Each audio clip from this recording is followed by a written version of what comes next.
papunta ako sa helipad. Yung helipad nilalandingan ni Congressman Saldico kasi siya ang may project nito. Ito helipad. Yan ang ngayon Legazpi. Ito makita si Legazpi City.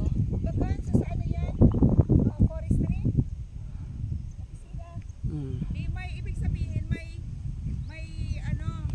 road papunta doon. Oo, meron.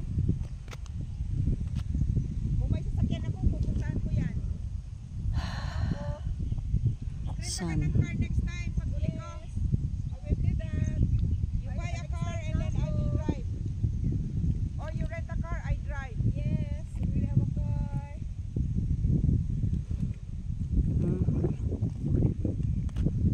Stay there, stay put. Yan yung kapatid ko. Ayun pa yung isa. Ayun yung isa. Yay!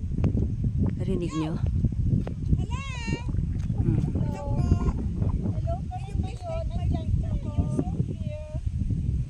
Ngayon, yung where is it now?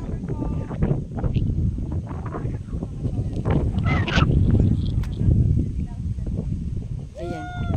Ayan volcano. Oh, wait. Next. Oh, yan. Stay put. Oh, sige, pause. Ngayon, yung manyugan na yan dyan sa baba. Yan, amin yan. Kunin mo pati dagat. Ang layo ng dagat, hindi makuha. Kuha siya. Okay na, Lex. So, yun nga.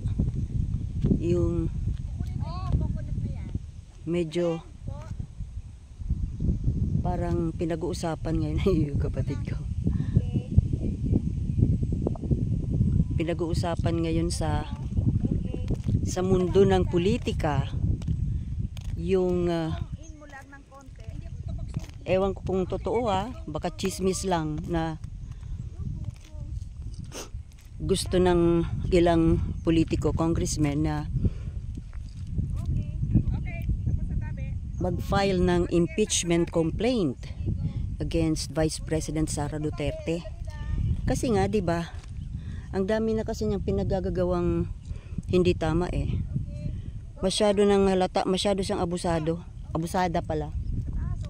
Masyado na kanya kasing inaabuso yung kabaitan ni PBBM. Nababaitan sila. Ayaw nilang tumigil 'Di ba? Hindi sila tumitigil ng paninira kung ano-ano na lang ang mga iniimbento na mga kasiraan na hindi naman totoo. Yung mga binibintang nila kay PBBM ang totoo. Sila yun. Sila yung pamumuno ng kanyang ama. At sila yata silang mag-ama. Yung bintang nila kay PBBM na bangag-bangag, nagko-cocaine. Itsura pa lang. My goodness. Tingnan mo nga. Tingnan mo na lang sa mga itsura. Sino ba ang mukhang addict? Sino ba ang mukhang nagda-drug? Sino ba ang bangag? Alam mo, ngayon ko na pag-iisip-isip na baka naman kaya yung mga naging pamamalakad ni President Digong noon ay ganun-ganun na lang kasi maaring yun ang resulta ng pagiging alam nyo na, nagdodroga. Sa itsura na lang ni Digong, 'di ba? Itsura, pananalita, mga kilos, mga naging desisyon. Tingnan mo ang kinahinatnan ng bansa natin. Ano bang naging bansa natin? Yung mga ibinibintang nila mga paninira nila kay President Bongbong Marcos, actually sila. Kaya sa totoo lang, yung pagiging mapagbintang, kung ano yung ibinibintang mo sa kapwa mo, inimbento mo, kasi gawa mo eh. Kaya madaling maimbento. 'Di ba? Kaya Okay? One shot? ako nakikinig-kinita ko na kapag si Sara Duterte ang naging pangulo ng Pilipinas, wala nang Pilipinas. Kasi itutuloy lang niya yung mga pinaggagawa ng kanyang ama. Kawawang Pilipinas, kawawang mga Pilipino. Posible pang mawalan tayo ng talagang sariling bansa, sariling territorial claim sa ating bansa, 'di ba? Wow. Tingnan mo ang post ko. Ayan yung Bayon Volcano. So ngayon, sa totoo lang, kung naging mabuti lang sila, naging mabuting tao, yung hindi sila maghangad, hindi sila naghahangad ng pangaagaw ng pwesto, yung agawin ng pwesto ng Malacanang. Kung magpaka-Pilipino na lang ba? Alam niyo yung ibig sabihin ng magpaka-Pilipino? 'Di ba? Na ang iniisip ng isang mabuting Pilipino ay isipin mo yung makakabuti sa mamamayan at sa bayan, yung future ng future ng bansa at future ng mga Pinoy, mga Pilipino. Pero sa ginagawa nila,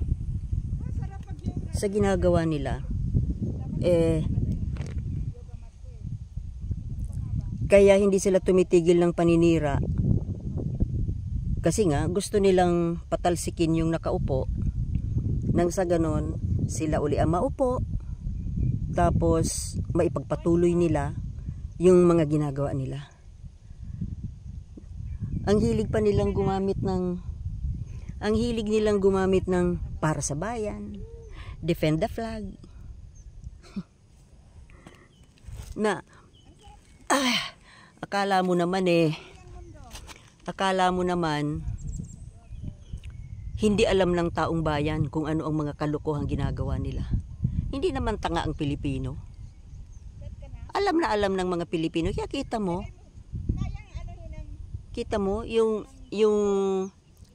survey ni Sara pabagsak. Dahil nga hindi naman pwedeng lukuhin ang tao Alam ng tao kung ano ang totoo, alam ng tao kung ano ang mga intention nila, mga bad intention nila. Yung paninira nga nila na walang tigil parang pakapala na lang ng mukha Pwede bang hindi nila alam na hindi na sila gusto ng tao? Kaya lang, syempre, ginagawa nila ang lahat na pwede nilang gawin para nagbabaka sakali na talagang maagaw pa rin nila. Maagaw ang kapangyarihan.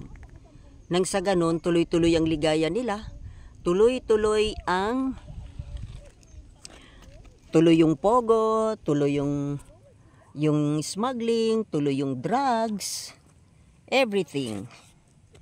Tingnan mo alam mo, ngayon lang ako nagkaroon ng chance na makapunta ulit dito. Medyo malayo-layo kasi ito sa bahay. Although, noong araw, yung lupa namin, kuprahan, nilalakad lang yan namin dati. Foot trail, malayo. Mga 1 hour walk. Pero ngayon, may sasakyan na kasi. pinagawa na kasi ng Yung ano eh. pinagawa na dito ng highway at saka ito nga may helipad. Kaya easy na yung pagpunta dito. So yun. Alam mo, sa totoo lang, sa totoo lang, sa totoo lang maganda nga sana kung Dito nakatira eh. maganda nga sana kung Dito talagang nakatira parate ako nakaganito siguro. Siguro nandito ako parate. Kuha ko si Mariela. oo nga sana eh. Come on more. Kaya lang mahirap na lakarin papunta dito. Mag-yoga ulit dito. Sabi nung kapatid ko, kung siya daw nakatira dito, araw-arawin niya daw magpunta rito. Kasi parang asarap ditong mag-yoga. Kaya lang eh, minsan ang Mayon Volcano kasi unpredictable eh. Sige, mag-yoga Minsan ulit ako. bigla na lang yan ah. Dito na lang muna. Matagal ko nang gustong mag-vlog dito kasi nga yung para maiba naman yung maiba ang environment. Maiba yung background. So balik tayo dito kay Sarah, no? Sa totoo lang mga kababayan, mas maganda na talagang ma-impeach si Sarah. Kasi dahil nga sa hindi sila tumitigil na gumawa ng kahit ano na lang naiisip nilang gawin para matanggal sa pwesto si PBBM.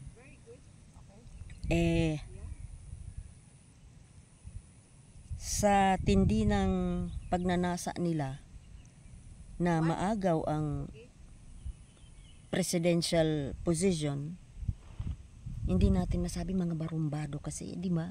Sindikato eh. Hindi natin alam kung kaya para mawala na ng danger na maagaw bilang isang vice president, ay talagang dapat siya ma-impeach. Kaso, ito naman ang danger na nakikita ko dyan. Kapag yan na-impeach Thank you. si VP Sara, One. magiging, kumbaga, wala na yung legal na paraan para maagaw yung pwesto. Mas delikado sa buhay ni PBBM. Kasi nga, dahil wala nang pag-asa sa legal procedure, edi gagawin na lang ng mga yan yung extreme. You know what I mean? Extreme na. So mas delikado. Wait ko, ang pangit ng Pero ang pag-asa na lang po para mawala na yung gulo. Kasi nanggugulo sila eh. Okay, go. Imbis na tumulong itong mga Duterte na to eh, Okay. hindi pagtulong kundi hindi pampaangat ng bansa natin kundi pampabagsak eh. Kasi oras na halimbawa lang, sana naman hindi, God forbid, na matanggal nga sa pwesto si PBBM. Ay, kaya. Eh, Sige. Kaya yan. Inhale, exhale. wala nang Pilipinas, wala nang future. Kaya dapat mawala itong mga Duterte na ito. Kaya ang paraan na lang talaga para mawala sila. Inhale. Mawala sila sa landas ng mga Pilipino. Go to the pose. Exhale. Ipadampot na sila sa ICC, di ba? Yun na lang. Okay na. Yun na lang ang tanging pag-asa. Maganda sana yun eh. Legal. Pangit nung ano. Kasi oras na Maganda maaresto na sila ng ICC, yung balance mo, yung mag-aama, pati si VP Sara. Dapat nga pati yung si Baste eh. High school mayroon na bang yoga? Kasi para para hindi na sila makapanggulo.